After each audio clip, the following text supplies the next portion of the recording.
الحمد لله وحده والصلاة والسلام على من لا نبي بعده أما بعد فأعوذ بالله من الشيطان الرجيم بسم الله الرحمن الرحيم قل إن كنتم تحبون الله فاتبعوني يحببكم الله صدق الله العظيم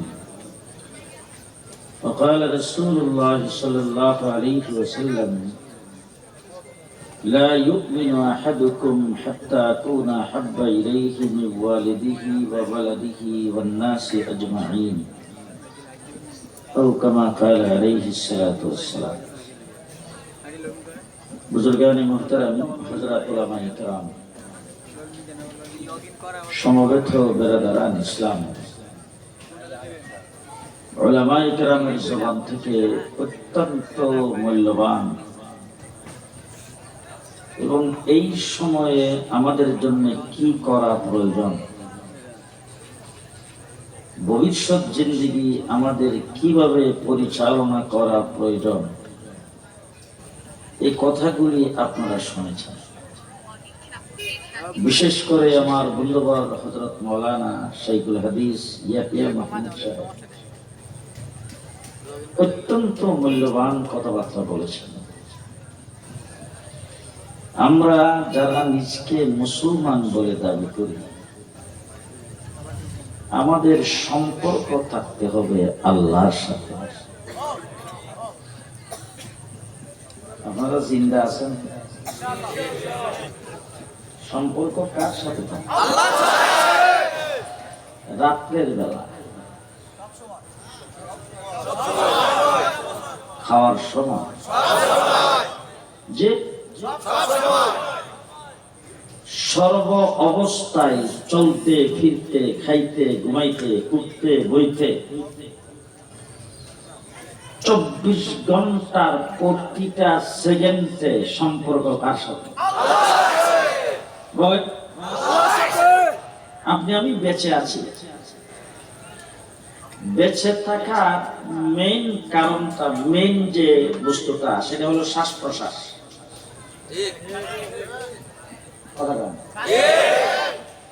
মানুষ যখন অজ্ঞান হয়ে যায় তখন ডাক্তার এসে সর্বপ্রথম নার্ভ জারি আছে কিনা, এই নার্ভটা তো জারি রাখছে ডক্টর ইউনূস সাহেব। কেডা? শেখ হাসিনা। আস্তে করে আল্লাহর নাম আস্তে করে জি। শ্বাসটা যখন ভিতরে টান দিয়ে নেন, শ্বাসটা ভিতরে যায়, আল্লাহকে জিগায়, আল্লাহ আইলাম ভিতরে, এখন আল্লাহ তো এখনো সময় বাকি আছে, বাইরে বাইরে বাইরে সেরে আল্লাহ জিজ্ঞাসা করে, আল্লাহ বাইরিলাম তো এখন, আল্লাহ আবার ভিতরে যা, এখনো সময় বাকি আছে। বের হওয়ার পর যদি আল্লাহ করা যাইস না, গাজী বন্যা কবর হো যে ভাই, হায় হায় হায় হায়, আপনার ভিতরে আল্লাহ পাক কি জিনিসটা ফিট করে দিয়েছেন। আমি অনেক সময় ঢাকা শহরের রাস্তা দিয়ে আসা যাওয়া করি, গভীর রাতে জাতীয় ঈদগাহর সামনে, হাইকোর্টের সামনে, সেখানে গেলে দেখবেন রাস্তার আইল্যান্ডে অনেকজন শুয়ে আছে, তাদের পাশে কি এক কুকুর দৌড়াদৌড়ি করতেছে, কুকুরে যাইয়া বাস ঘুমাইতেছে তারা, তাদের পাশে কুকুর। কিন্তু আপনি একজন মৃত মানুষ যদি তারা যেভাবে শুয়ে আছেন সেইভাবে যদি রাস্তার কিনারে শুয়ে থাকে, কুকুর তখন কি করে?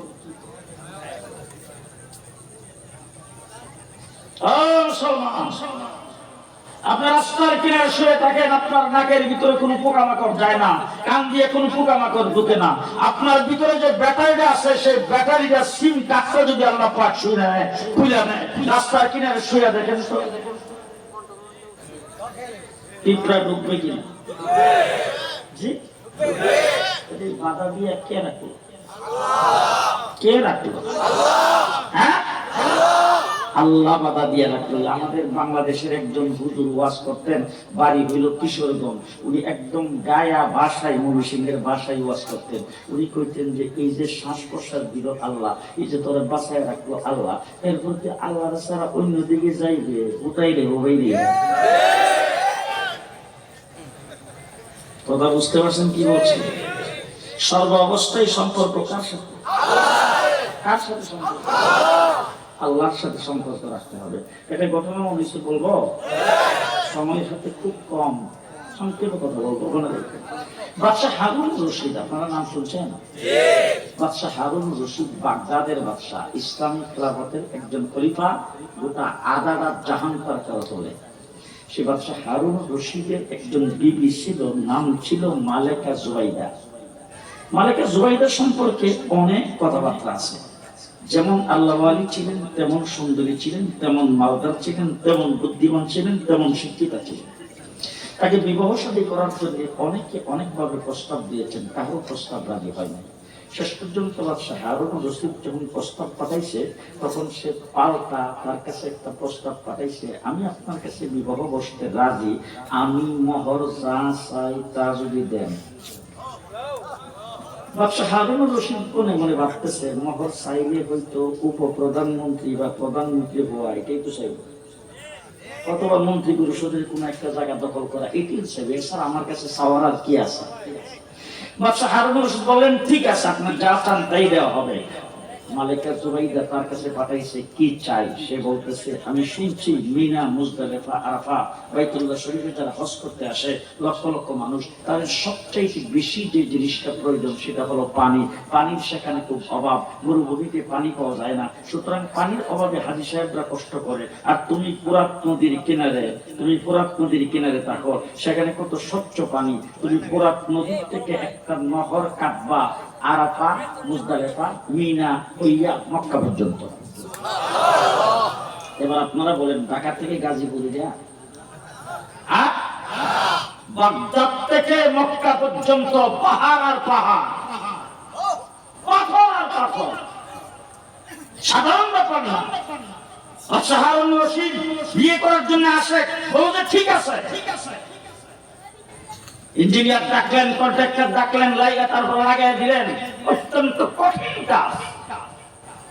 সেই ফুরাত নদীর থেকে আরাফা, মুজদালিফা, মিনা হইয়া মক্কা পর্যন্ত সেই নহর কাটলেন।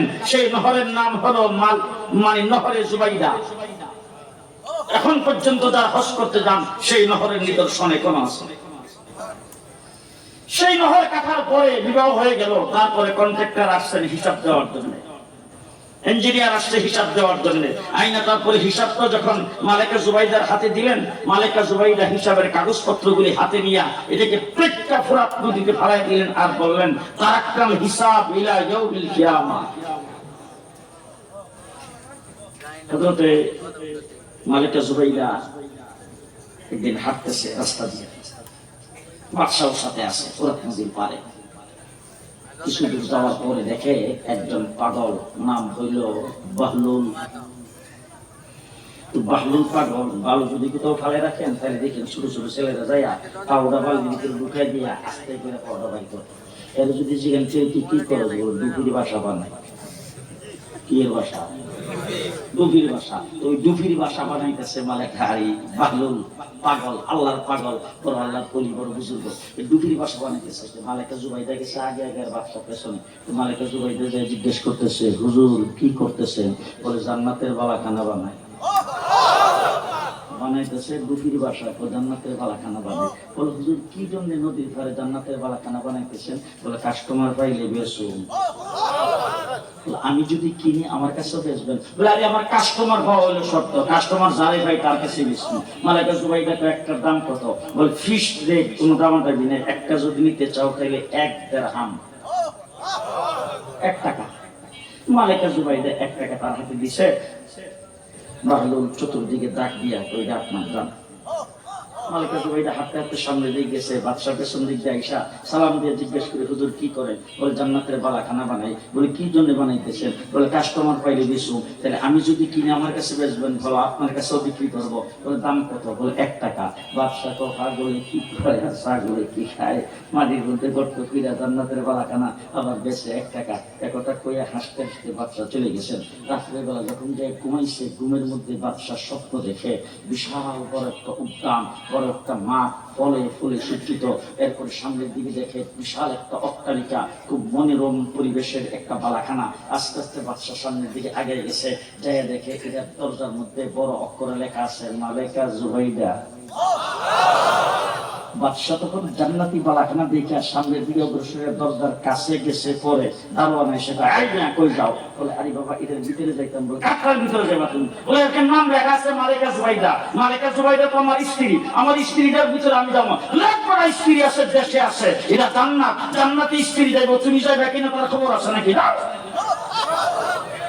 বিশ্বের দারোয়ান দরজার থেকে তার বাগাইয়া এই মুহূর্তে বাদশাহ ঘুম ভাঙছে। বাদশাহ ধাক্কায় বেগম কি কামরা করছো তুমি? আমি স্বপ্ন দেখছি। মালিকা জুবাইদা এমন কোন কাম করতে নেই। বলে না, সাংঘাতিক একটা কাম করছো, জান্নাতের ভিতরে তোমার এরকম বালাখানা আমি স্বপ্ন দেখতেছি, নেম প্লেটের মধ্যে লেখা আছে মালিকা জুবাইদা। মালিকা জুবাইদা ওইটা নদীর ফাড়া গেছিলাম, জান্নাতের বালাখানা বানিয়েছি, 1 টাকা দিয়ে কিনছিলাম। বাদশাহ হাই হাই, আমি তো কিনি নাই।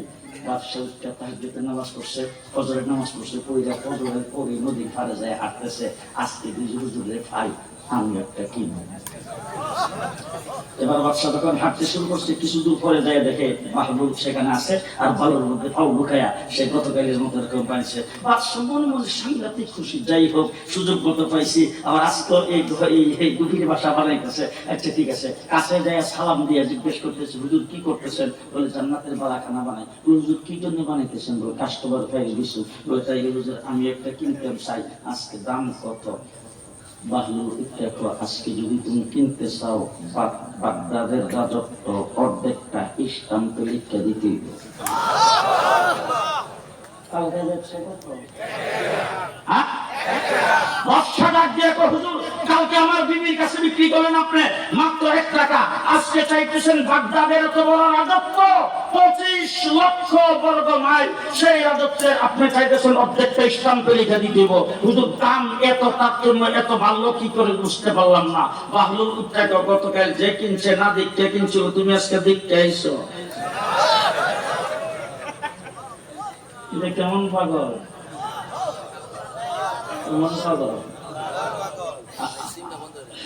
একদিন বাদশাহ ছাদের উপরে বিকাল বেলা বসা, ছাদের উপর থেকে দেখতেছে ফোরাত নদীর পারে বাহলুল হাঁটতেছে। বাদশাহ তার লোকজন, তার বডিগার্ড ডাক দেয়, ওই যে হুজুর যে হাঁটতেছে, হুজুর আমার এখানে নিয়ে। বাদশাহ যখন হুকুম দিছে, এরা হুশ আছে, এরা একবারে কুলে করে লইয়া আইসা বিল্ডিং এর নিচ থেকে এখানে একটা কেরিনের মতো বানাইছে, সাত করে টান দিয়ে 10 মিনিটের ভিতরে বাদশার সামনে সামনে আদরের সাথে বসাইছে। বসাই বলছে, হুজুর বিয়াদি মাফ করবেন, আপনাকে কষ্ট দিছি, এ পর্যন্ত আনছি। হুজুর একটা কথা মনের ভিতরে খালি ঘুরপাক খাইতেছে, এটা জানার জন্য আপনাকে এখানে কষ্ট দিছি। বলে কি জিনিস জানতে চান? বলে আপনি আল্লাহ পর্যন্ত কেমনে পড়ছেন এটা জানতাম। এই কথা যখন বলছে, বলা মাত্রই বাহলুল উত্তেক, আপনার পর্যন্ত যেভাবে পড়ছি আল্লাহ পর্যন্ত এইভাবে পড়ছি। হুজুর বুঝতে পারলাম না কি বলেন, আমার পর্যন্ত যেভাবে পড়ছেন এইভাবে আল্লাহ পর্যন্ত পড়ছেন, হুজুর বুঝতে পারলাম না। বাহলুল উত্তেক শোনেন, আপনি হলেন বাগদাদের বাদশাহ, জগতের সবচাইতে বড় বাদশাহ, ইসলামী খেলাফতের আপনি বড় খলিফা। এখন যদি আপনার সঙ্গে আমি সাক্ষাৎ করতে চাইতাম, তাহলে ইন্টারনেটের ভিতর থেকে ফর্ম বাড়ি কইরা, সেই ফর্ম পুরা কইরা ইউনিয়ন পরিষদের চেয়ারম্যান কাছে যাইয়া তার সই নিয়া, এরপরে এমপির কাছে যাইয়া তার সই নিয়া, এমপি সাহেবের মাধ্যমে আপনার পিএস এর সঙ্গে যোগাযোগ কইরা, এরপর আইনা দরখাস্তটা দিলে এই দরখাস্তের আমি রিটার্ন উত্তর পাইতাম 6 মাস পরে। আর সেই দরখাস্তের মধ্যে লেখা থাকতো, আপনি যে সাক্ষাৎ প্রার্থী হয়েছিলেন আগামী বছরের নভেম্বর মাসের 10 তারিখ। আগামী বছরের নভেম্বর মাসের 10 তারিখে আমি বাদশার সঙ্গে সাক্ষাৎ করব। আমার তো এরকম সেলওয়ার লাগবে, আমার এরকম প্যান্ট লাগবে, আমি সবগুলি ভালো ভালো কারিগর দিয়ে বানাইয়া এরপরে আতর সুগন্ধি, বাজারের উচ্চমানের আতর সুগন্ধি ব্যবহার করিয়া আমি ফিটফাট হইয়া তৈরি হইয়া তারপর আমি আসতাম। আসার পরে যখন আমি আমার লেটারটা দেখাইতাম তখন তারা আমাকে ওয়াইটিং রুমের মধ্যে বসাইতো। এরপরে এরকমও হইতে পারত হঠাৎ করে আমার সাক্ষাতের টাইম 10টার সময় আপনার একজন লোক আইসা দরজার মধ্যে দাঁড়ায় বলতো, আজকে সাধারণ মানুষের সাক্ষাৎকার বাতিল করা হলো, তার কারণ হলো চীনের রাষ্ট্রপ্রধানের সাথে আমাদের দেশের রাষ্ট্রপ্রধানের একটি বিশেষ বৈঠকের কারণে আজকে এই প্রোগ্রাম বাতিল। এই প্রোগ্রাম যখন বাতিল হইতো তখন আমরা হাই হাই করতাম, তখন আমাদেরকে বলা হতো আপনাদেরকে পরবর্তী তারিখ জানানো হবে। আমি যাই বাড়ির মধ্যে অপেক্ষা করতাম, 6 মাস পরে আবার একটা তারিখ দেওয়া হইতো, আরো 6 মাস পরে। আপনার সঙ্গে যদি আমি সাক্ষাৎ করতে চাইতাম তাইলে আমি সেইভাবে সেই সিস্টেমে আসতে হতো। আর আজকে আপনি যখন আমাকে চাইছেন আপনার কাছে আনবেন, দেখেন 10 মিনিটের ভিতরে কিভাবে আমাকে সিঁড়ি বাইয়া উঠতে হয় নাই, আমাকে আপনার মুখে আপনার পর্যন্ত পৌঁছে দিয়েছে। ঠিক তেমনি করে যেই সমস্ত ব্যক্তি নবী মুহাম্মদুর রাসূলুল্লাহ সাল্লাল্লাহু আলাইহি ওয়াসাল্লামের রং ধারণ করবে, তাদের মাথার চুল আল্লাহর নবীর মতো কাটবে, তাদের হাতে পায়ে নখ আল্লাহর নবীর মতো কাটবে, তাদের চলাফেরা আল্লাহর নবীর মতো হবে, তাদের খাওয়া দাওয়া আল্লাহর নবীর মতো হবে, তাদের যাবতীয় সবকিছু আল্লাহর নবীর মতো হবে। সেই লোকটার প্রতি আল্লাহ পাক রাজি হইয়া তিনি নিজে তার সঙ্গে লাইন লাগাইয়া আল্লাহর দরবারে কান দিয়ে তারা উঠে নেবেন, তাকে কেউ ঠেকায় রাখতে পারবে না।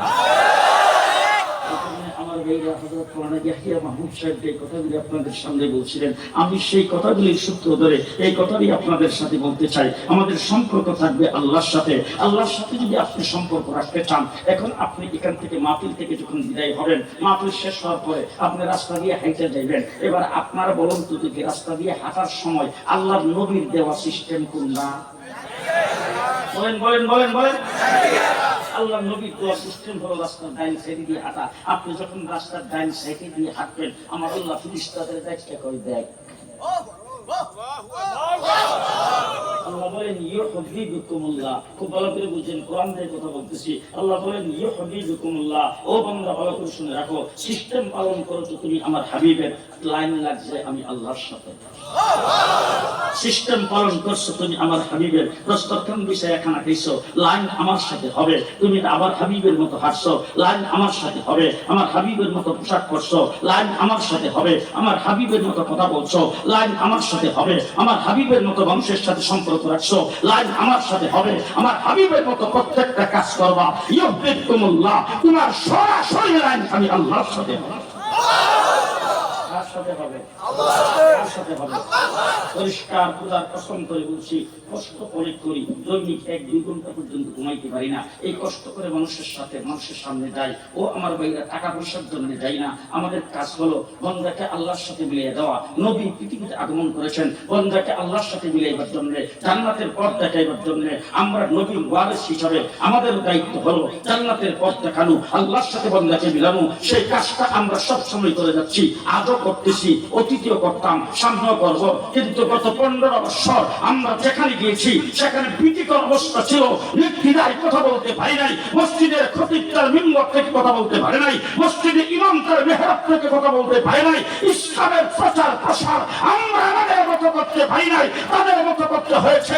আজকে আমাদের মতো যদি আমরা ইসলামের প্রচার প্রসার কোরআন এবং হাদিস মতে যদি আমরা করতে গিয়েছি, এটা যদি কোনো সরকারের বিরুদ্ধে হয়েছে, সেখানে গ্রেফতারি পরোয়ানা জারি হয়েছে। গোটা বাংলাদেশটাকে যারা কারাগারে পরিণত করে দিয়েছিল, আজকে তারা পালায়া বেড়াইতেছে।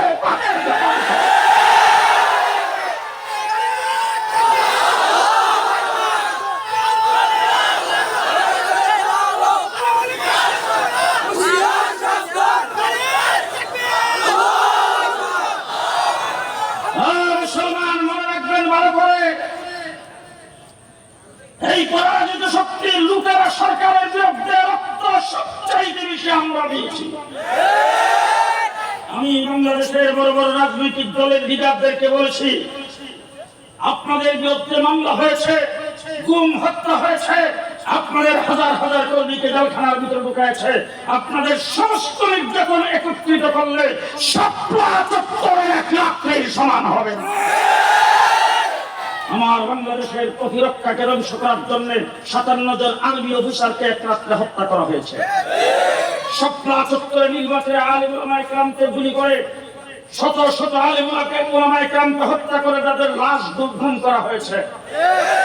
পরিষ্কার ভাষায় বলতে চাই, বাংলাদেশের তত্ত্বাবধায়ক সরকার ফেরাউনের বিরুদ্ধে সংগ্রাম করেছেন মুসা আলাইহিস সালাম। আল্লাহ ডাক দিয়ে বলেন, মুসা, ফেরাউনকে আমি তোমার দিয়ে ধরতাম না, তুমি পার হয়ে যাও, ধরতাছি। মুসা আলাইহিস সালাম তার দলবল নিয়ে পার হয়ে গেছে, ফেরাউনকে ধরছে কি দিয়ে? জি, নমরুদের বিরুদ্ধে মুসা আলাইহিস সালাম সংগ্রাম, ইব্রাহিম আলাইহিস সালাম সংগ্রাম করেছেন। ইব্রাহিম আলাইহিস সালাম আল্লাহ পাকের খলিল। আল্লাহ ডাক দিয়ে বলে, ইব্রাহিম তুমি যাও, আমি ধরতাছি ল্যাংড়া মশা দিয়া। আব্রাহা বাদশা বাইতুল্লাহ শরীফকে ধ্বংস করার জন্য আসছে। আল্লাহর নবীর দাদা আব্দুল মুত্তালিব আব্রাহা বাদশার কাছে গেছে, যাই বলছে আপনার সৈন্যবাহিনী এখানে আসার পরে আমাদের বেড়া বকরিগুলি, আমাদের উটগুলি তারা ধরে নিয়ে আসছে, আমি আসছি আমাদের উটগুলি নিয়ে যাওয়ার জন্য। আব্রাহা বাদশা জিজ্ঞেস করে, বাইতুল্লাহ শরীফ আপনাকে যেটাকে বলেন আল্লাহর ঘর, এটাকে ভাঙার জন্য আসছি তো, তাই নিয়ে মাটির সাথে মিশিয়ে দেবো, এই ব্যাপারে আপনার কোনো কথা নাই। বলে যার ঘর সে জানে, জানে কেডা? যার ঘর হে জানে। আমি হলাম বেড়া বকরির মালিক, জামাইছি, আর ঘরের মালিক হইলে আল্লাহ, উনি জানবেন কি করবেন। বেড়া বকরিগুলি নিয়ে বাড়িতে যাইয়া সবাই ডাক দেখো, তোমরা সবাই পাহাড়ের উপর উঠতে একটু তাকায় দেখো আল্লাহ ব্যবহারটা কি করে। এরা পাহাড়ের উপর উঠতে তামসা দেখতেছে, আল্লাহ রাব্বুল আলামিন ডাক দেখো, তোমরা তামসাও দেখো, আমি তাদেরকে ধ্বংস করব, বড় হাতি নিয়ে আইছে, এই জন্য পৃথিবীতে সৃষ্টি করছি সবচাইতে শুরু যে পাখিরা হিরা দিয়া, মাত্র 150 রাত ওজন হইল 150 কথা কথা 150 ওজনের পাখি আল্লাহ পাঠাইছে। প্রত্যেকটা পাখির সাথে 3টা করে গ্রেনেড। গ্রেনেড কয়টা? এক একটা গ্রেনেডের পরিমাণ হইল কলই দানা। খেলাইছিলেন তো মাছ খেলায়? খেলার দানা এক একটা মানে গ্রেনেডের পরিমাণ 3টা করে, 2টা 2 পাখার মিশে আর একটা টুটের মধ্যে লয়ে আইসা position ready. Commander in chief major general হলেন আল্লাহ। এই খালি হাতির পাওয়াজে বলছে খেলা হবে। আব্রাহা বাদশা হাতির উপরে বৈশা খালি বলছে খেলা হবে। আল্লাহ ডাক দিয়ে পজিশন রেডি। বাইতুল্লাহ শরীফের উপরে জাকের জাক পাখি পজিশন রেডি, এখানে বলছে খেলা হবে। আল্লাহ পাখি ডাক দিয়ে খেলা শুরু কর। আজকে আমার বাংলাদেশে যারা বলছিল খেলা হবে, আজকে তোমাদেরকে তুলা রশি দিয়া পানি সালাম দিয়ে পাওয়া যায় না। আমরা খেলার জন্য প্রস্তুত। আমরা আছি না নাই?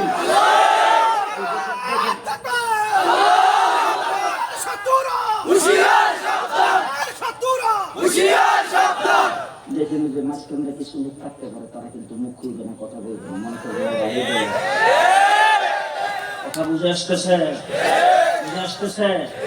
শেষ কথা আপনাদের সামনে বলছি যে জেলখানায় ছিলাম, 1.5 মাস ছিলাম রিমান্ডে, 2 বছর জেলে ছিলাম। তো ডিবি অফিসে 1.5 মাস রিমান্ডে কি অবস্থায় রাখছিল এটা আপনাদের সামনে বর্ণনা করব। শুধু এইটুকু বলতে চাই, আমার ওষুধের বক্সটা ছিল আমার বালিশ, আর কোনো বিস্তারপত্র নাই। ওষুধের বক্সটা বালিশ বানাইয়া মাথার নিচে দিয়ে যখন ঘুমাইতাম কিছুক্ষণ ঘুমাইতাম, আর 24 ঘন্টায় আমার নিয়ে সেটা খাড়া করে বিভিন্ন কথাবার্তা জিজ্ঞেস করতাম। আহা, 1.5 মাস পরে যখন আমাকে জেলখানায় নিয়ে যাওয়া হয়েছে কেরানীগঞ্জ কারাগারে, যারা গ্রেফতার হয়েছিল তাদের মধ্যে আমি প্রবীণ, আমি সিনিয়র, আমার চেয়ে বয়স্ক কাউকে গ্রেফতার করা হয়নি। সেখানে জেলখানার ভিতরে হাইবুল্লাহ মাহমুদ কাসিম সাহেব, নজরুল ইসলাম আফিন্দি সাহেব, আমার বিআই হযরতুল্লাহ খুরশিদ আলম কাসিমি সাহেব, বাংলাদেশের বরেণ্য উলামায়ে কেরাম জেলখানার ভিতরে আছেন প্রায় 60-70 জন একটা ওয়ার্ডে। একটা পাশের রুমে নিয়ে ফাঁসির সেলে আমাকে রাখছেন রাত্রেবেলা। দৈনিক আধা ঘন্টা 4:30 থেকে 5টা, এই 30 মিনিটের জন্য দরজাটা একটু খোলা হইতো। এটাও অনেক কিছু বলার পরে দরজা আধা ঘন্টার জন্য খুলে পুলিশ দাঁড়ায় থাকতো।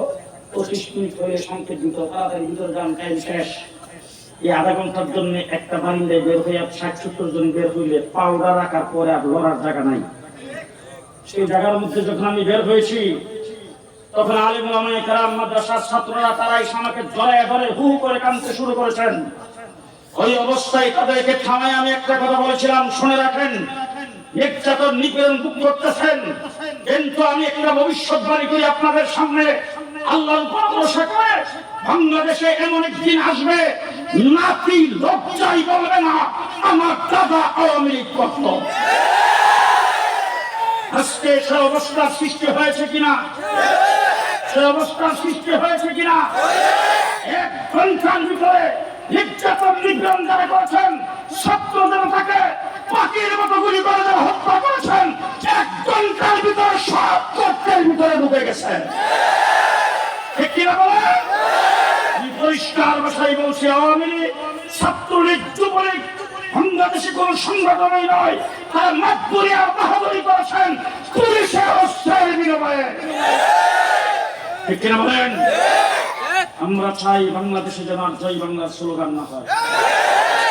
সবাই কয় না জয় বাংলার স্লোগান বাংলাদেশে হবে না। বাংলাদেশের সামনে নির্বাচন হবে, ব্যালট পেপারে নৌকা বলে কোনো মার্কা থাকবে না।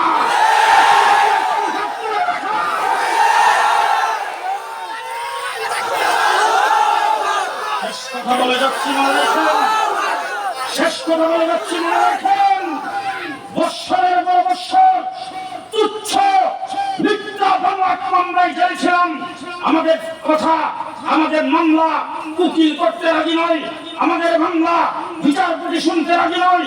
তাদেরকে এমন ভাবে বাধ্য করেছেন, চট্টগ্রাম কোর্টে আমাকে হাজির করেছেন। সেখানে যাওয়ার পরে ২০-৩০ জন উকিল আমার পক্ষে দাঁড়িয়ে বলছেন, ৭০ বছর বয়স্ক একজন মানুষ ঢাকার থেকে আইসা এখানে ৮টা মামলার ৮ দিন মাসে হাজিরা দেন, ১২টা মামলায় ডাকে হাজিরা দেন।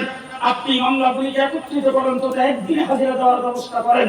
সমস্ত কথাবার্তা শুনে বিচারক আমার দিকে তাকায় বলেন, আমি হুজুরকে খুব ভালো করে চিনি, হুজুরের বয়স সবকিছু আমার জানা আছে, হুজুর যে সারা বাংলাদেশের কোন ব্যক্তি সেটাও জানা আছে, কিন্তু আমি অপারক।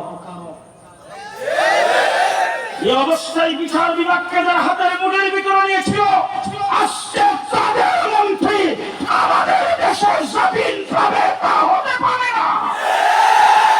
ঠিক কিনা বলেন? আজকে তাদের মন্ত্রীরা কি করে জামিন পায়? অন্তর্বর্তীকালীন সরকারের কাছে আমার জিজ্ঞাসা, এই নাম্বার জিজ্ঞেস করতে চাই, আপনারা রক্তের উপরে দাঁড়ায় ক্ষমতায় বসেছেন, আমরা রক্ত দিয়ে আপনাদেরকে ক্ষমতায় বসেছি, কিন্তু গত ২৫ দিন হাইকোর্টের মধ্যে উকিলরা জয় বাংলার স্লোগান কি করে দিতে পারল? যারা জয় বাংলার স্লোগান দিয়েছেন তাদেরকে গ্রেফতার করে জেলখানায় ঢুকিয়ে রাখতে হবে। আমার বাংলাদেশ, আমরা ইসলাম নিয়ে থাকতে চাই, মুসলমান হয়ে থাকতে চাই, আলেম ওলামায়ে কেরামের সাথে থাকতে চাই। রাজি আছেন? রাজি আছেন? আল্লাহ কবুল মঞ্জুর করে সকলে বলেন আমিন। ওয়া আখিরু দাওয়ানা আলহামদুলিল্লাহি রাব্বিল আলামিন। আসসালামু আলাইকুম ওয়া রাহমাতুল্লাহি ওয়া বারাকাতুহু।